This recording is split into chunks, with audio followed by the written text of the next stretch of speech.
Ako si Yan at siya naman si Yuan. Isa akong ama at ito ang kwento namin.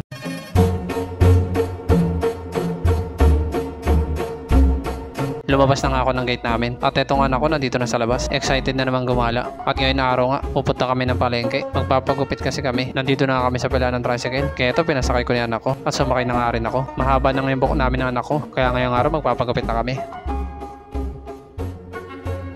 Nandito na nga kami, kaya bumaba na ako at pinababa ko na nga rin ito anak ko. Nandito nga kami sa palengke ng Langaray at dito nga kami magpapagupit. Mura lang kasi pinapagupitan namin dito kasi sa iba 100 na. Pero dito sa suki namin 80 lang. Nandito na nga kami, kaya ito pumasok na nga ito anak ko. At siya nga muna daw magpapagupit. Kaya dali-dali na siya umupo. Excited na talaga sa magupitan kasi 2 buwan na kami hindi nagpapagupit. Naging busy nga ako etong nakaraan kasi nagtayo na kami ng sarili na yung pabrika. Dahil kakaumpisa pa lang, wala kaming time para mag day off. At ngayon nga lang ako nagkaroon ng time kasi umuulan-ulan at hindi nga ako nakalabas. Kaya ang ginawa ko na lang, niyaya ko yung anak ko sa palengke para magpagupit. At ito nga tama-tambay lang ako matapos magupitan kasi ako naman yung sunod na gugupitan. Malapit na matapos gupitan tong anak ko. At ito nga tinitrim na lang yung buhok niya. At mga ilang minuto nga. At ito nga natapos na sa gupitan. Okay na nga ulit tong baby ko. At sa wakas nga sa loob ng 2 buwan napagupit ako na tong anak ko. Umalis na nga sa bangko kaya ako naman yung pumalit. Kasi ako naman yung papagupit. Kasi mahaba na talaga tong buhok ko. At naiirita na nga ako. Kasi kapag nasa kalye na ako at nakatutok pa sa akin yung araw, sobrang init na pakiramdam ko. At kahit nga nakasombrelo ako, nainitan pa rin ako. Kaya ito babawasan ko na yung buhok ko para hindi na ako mairita. Okay na, natapos na nga akong gupitan. Kaya tumayo na ako di sa upuan at kinuha ko na nga itong wallet ko para magbayad na. Okay na, nabayaran ko na nga. Kaya niyaya ko na ito ko lumabas. At sa wakas nga, bagong gupit na kami ng anak ko. Ito na naman yung sinasabi ko. May nakita na naman tong anak ko. Kaya ito nagtuturo na naman siya. Pero sabi niya isa lang daw. Kaya pinagbigyan ko na. At ito nga yung binili niya. Yung bola na may kasamang ring. Gusto niya daw kasi maging basketball player. Kaya ito yung pinabili niya sa akin. Papunta na kami sa sakayan ng tricycle. At meron na naman nakita tong anak ko. At hindi ko na naawat. At biglang pumasok na lang dito. Ito nga yung bilihan ng mga isda. At gusto nga daw niya mag-alaga. Kaya ito nagtuturo na siya. Kaya binilihan ko na lang. Mura lang naman kasi isa. 23. At ito nga ako natulala na. Habang nilalagay sa plastic yung mga isda. Okay na, nabalot na nga. Kaya kinuha ko na. At tinapat ko na dito sa anak ko. Tuwan-tuwa na naman nga ito anak ko. Kasi may bago na naman siyang pet. Pinalabas ko na itong anak ko. At sumunod na nga rin ako. Dahil mo na naman pinabili.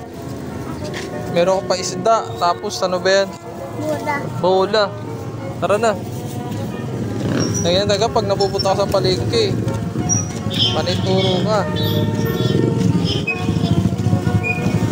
Panituro itong bata to. Pero okay lang, yaman mo na. Bata kasi.